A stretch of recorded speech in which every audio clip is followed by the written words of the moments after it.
সমস্ত সাক্ষ্য প্রমাণ সবকিছু থাকার পরেও তারা কেন এই কাজটা করলো, তারা কেন ধর্ষককে বিচারের আওতায় আনছে না, ফাঁসি রায় কার্যকর করছে না। এই জন্য আমরা আজকে রাস্তায় নেমেছি।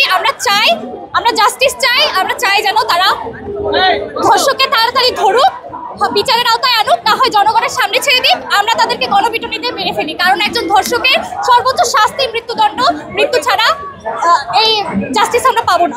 প্রথমত হচ্ছে আমাদের আজকে এখানে এসেছে হচ্ছে 30+ কলেজ, মানে ঢাকা শহরের কেন্দ্রীয় যে কলেজগুলো আছে প্রত্যেকটা কলেজে এসেছে। শুধুমাত্র হচ্ছে এইচএসসি পর্যন্ত না, স্কুল থেকে শুরু করে কলেজ পর্যন্ত, কলেজের উপরে সবাই এসেছে। আমাদের মূল দাবি আজকে ধর্ষকের বিচার চাওয়া। শুধু যারা ধর্ষণের শিকার হয়েছে তাদের, মানে এখনই ধর্ষকদের বিচার না, ভবিষ্যতেও যেন কেউ ধর্ষণ করার আগে 10 বার চিন্তা করে, এমন মানে এইরকম একটা হচ্ছে তাদের জন্য শাস্তি দেওয়া হয়, মানে তাদের সোসাইটিতে একটা যেন মেসেজ থেকে যায়। এবং আপনি ধর্ষকের একমাত্র শাস্তি আমরা জানি মৃত্যুদণ্ড, এছাড়া আর কোনো শাস্তি হওয়ার কথা না।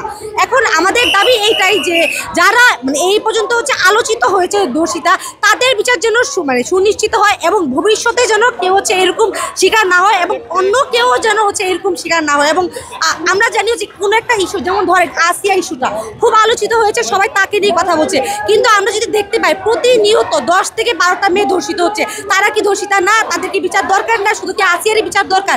আমরা চাই আসিয়ার সাথে প্রত্যেকটা মেয়ের যেন নিরাপত্তা নিশ্চিত হয়, এটাই আজকে আমাদের মূল দাবি। পদক্ষেপে যাব যদি প্রশাসন এর পরেও কোনো ধরনের ব্যবস্থা না নেয়। 24 ঘন্টার আলটিমেটাম আমরা দিব যে এর ভিতরে তারা যেন এই শাস্তির ব্যবস্থা করে।